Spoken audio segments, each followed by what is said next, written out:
shake it, baby. How's everybody doing? Hey, it's trucking time again. It's trucking, baby. It's trucking. Again, like and subscribe. It helps out with the algorithms, all that good stuff. Let's share this page, share the channel. It's time to get back out here on the road. Picking up a load, simple one. Picking up here in Crest Hill, Illinois. Going down to Indianapolis. Quick run down there. Decent rate. About 1,200 gross, give or take. And it's trucking, man. Just trying to keep the oil moving, the grease flowing. But hey, man, we avoided a shutdown, I guess you call it, with the trains. It's amazing how they came to an agreement. But I tell you what, man, again, I'm never ever wishing any ill will against any other industry, particularly in transportation, because I've been there multiple times, especially during the middle of the pandemic with our bus company having completely shut down. I mean, we had nothing moving and there was no government support or anything like that. It was like the industry never existed. People didn't even realize there weren't buses on the road. That's how insignificant that industry was, and in my opinion still is. So I never ever want to wish any ill against any other industry, believe me. But understand that had that happened, that was going to be one of those seismic shifts that was going to change the way we were being, the way rates are going, the way rates are flowing right now, with it being such a down market. So that was just one of those things, but it didn't happen. Crisis averted. There's no shutdown. Supply chain is still intact. So it just back to business as usual. And hopefully the normal cycles in trucking and transportation will kick in and we'll start to see an increase in our rates. But hey, man, we out here trucking, buddy. We're out here trucking. I had to buy some tires from one of my buses this morning. And boy, I tell you, we know what truck tires cost. But bus tires have always cost a lot of money. We were talking $700, $800, $900 for a drive tire. Truck tires are up to that point now, $700, $800, $600, $700 for tires, man. It's no difference. In case you all don't know, the size of a bus tire there's a 315, 22.5, R22.5, whatever it is, 315. So they're wider tires. Good ratio, speed, so forth, but they're big tires. And I had to go buy some this morning. Always spending money in this industry. Always in transportation. If I'm not spending money on this truck, I'm spending money on the bus. But I got to be honest with you, my truck ain't costing that much money. It's amazing. Knock on wood. This has been a great truck. It's amazing. I'm blown away by it, to be honest with you. Lone Mountain, you did me good. You did me real good, Lone Mountain. Thank you.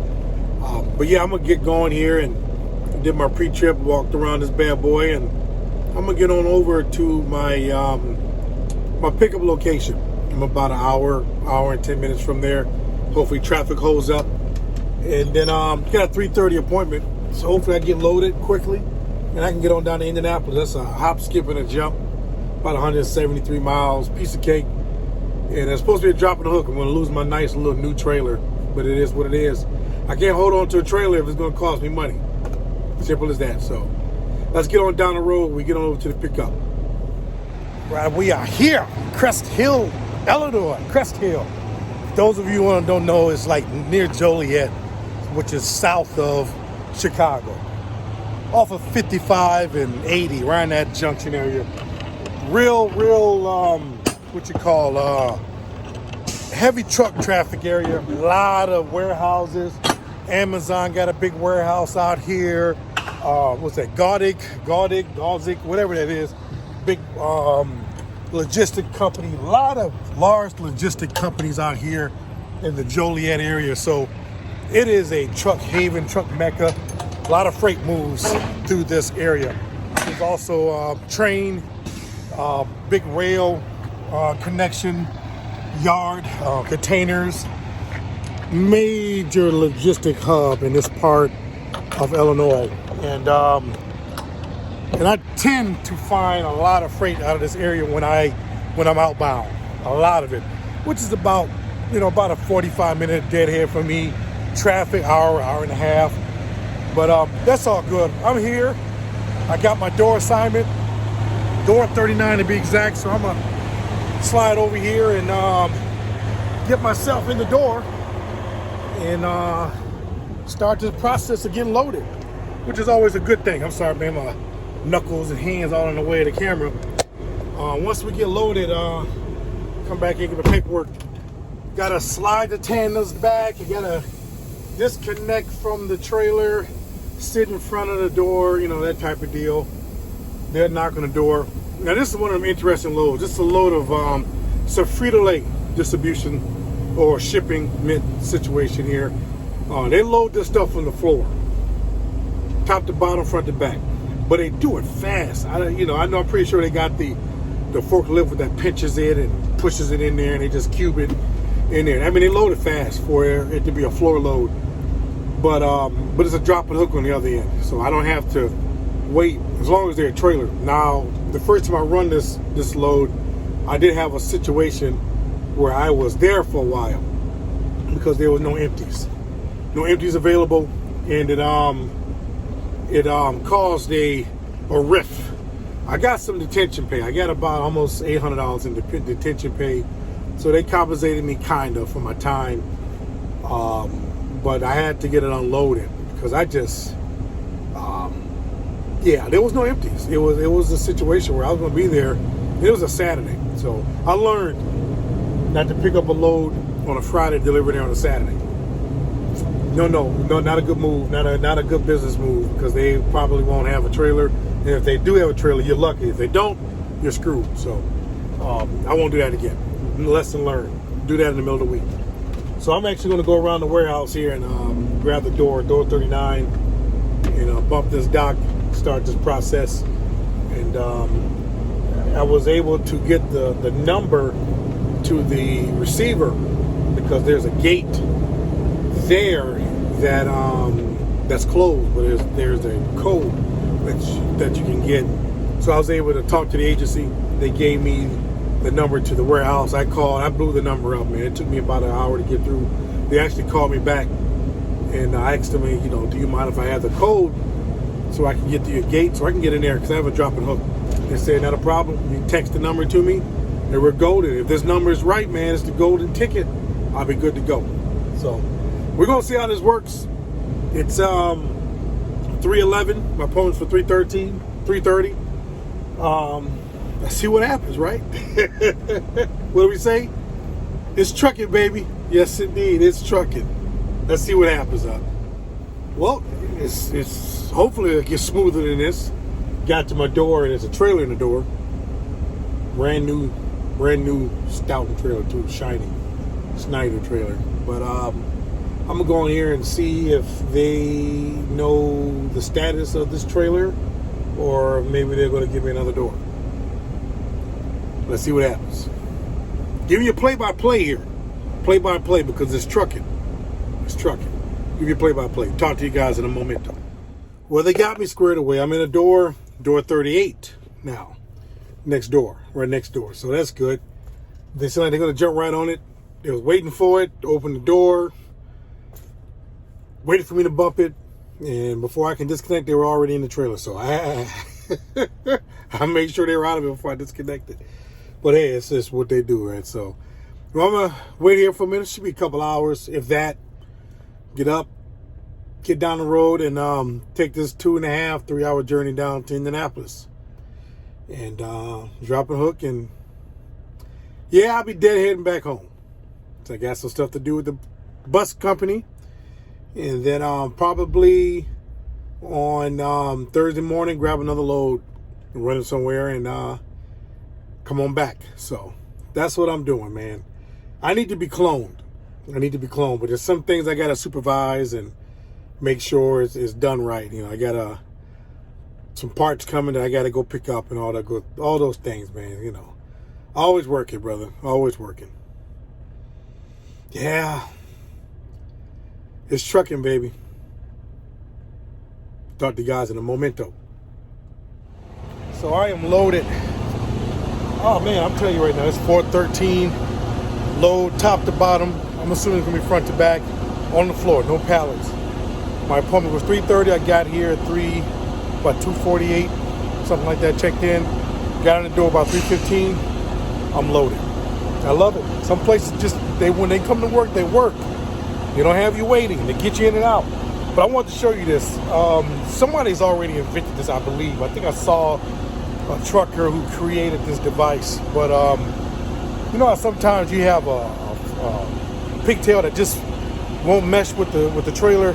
You know, probably about maybe 7-8 months ago, somewhere there, I made this thing. I was near Cincinnati, Ohio, at a Home Depot distribution center, and my lights, they wouldn't stay on. And I'm like, okay, I don't have an issue with my pigtail. So I realized there was just a lot of play in the pigtail connection. So, you know, I had to get out of here, man. It was nighttime. So I created this thing, and I've been using it for months. Let me show it to you. So it's a wedge. I just basically wedged this piece, and I will tell you what it is. You all gonna laugh. Hold on here.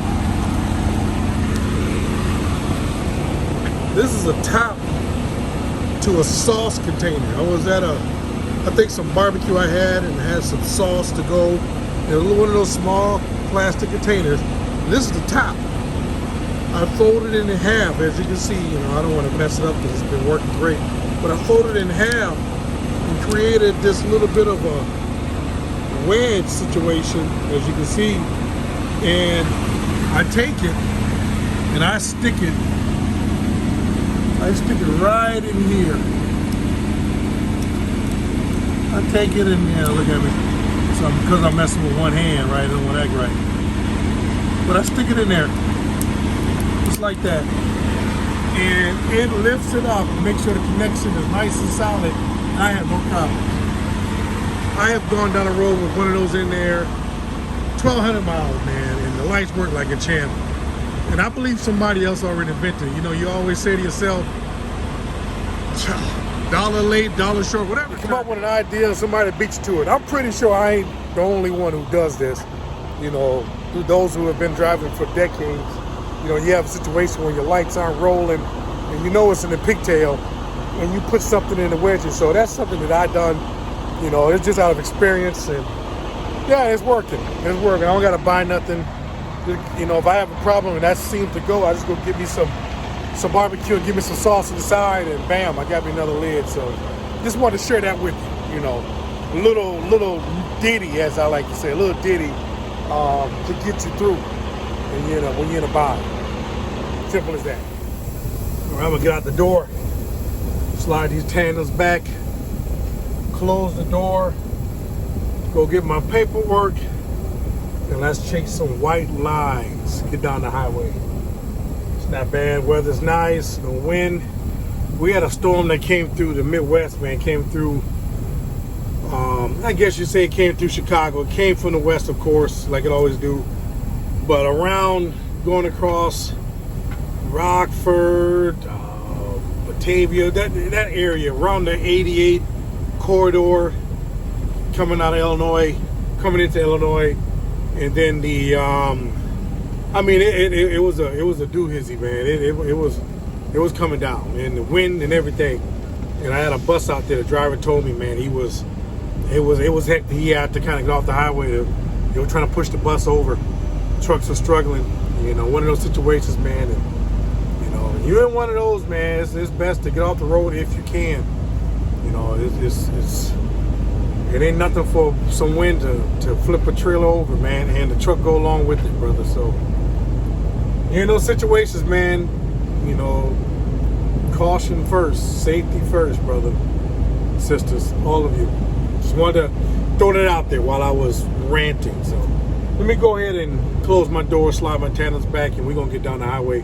Get these paperwork, of course. Need bills. Can't get paid without the bills. Then we get down the highway. Well, I am here in Whitestown, Indiana.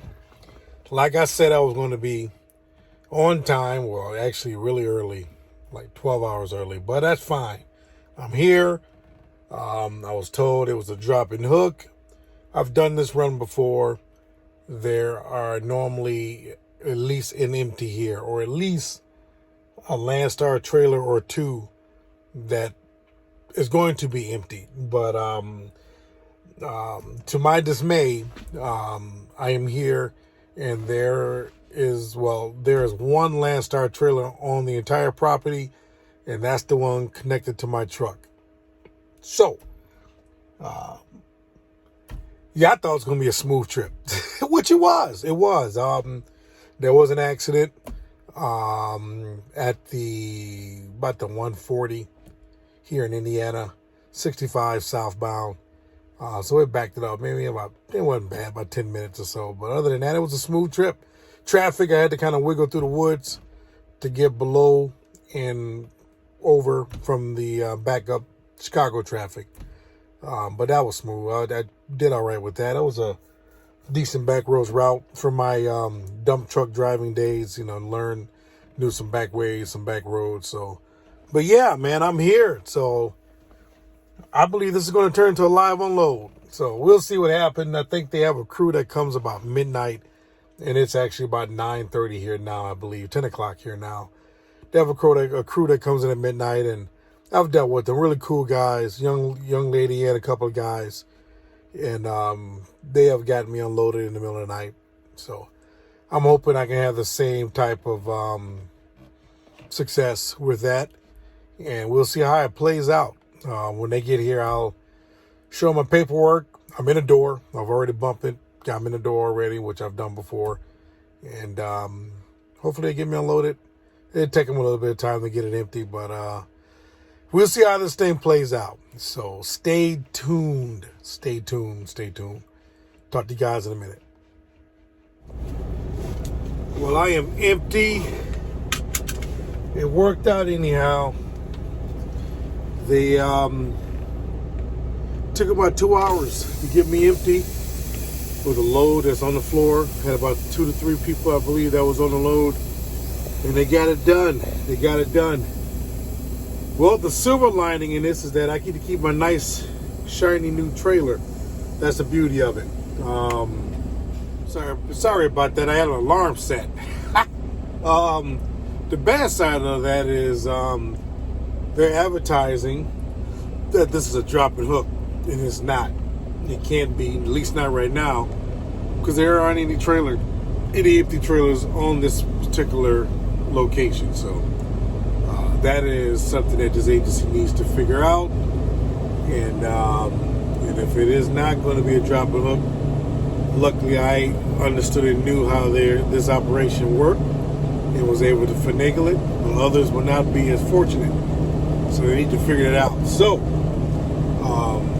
another one is done. I'm going to deadhead back home, which is about 2 hours back home for me. I implemented a split sleeper berth. I may do a video on how to do that, particularly on OmniTrax, how to execute a split sleeper berth. So it works. It's good. It helps, especially in situations like this. So, alrighty, guys. I'll see you guys on the next video. Be safe out there. And you know what I always say: keep doing what you're doing, so you can see what it does. Like and subscribe. I appreciate you folks. We'll see you soon.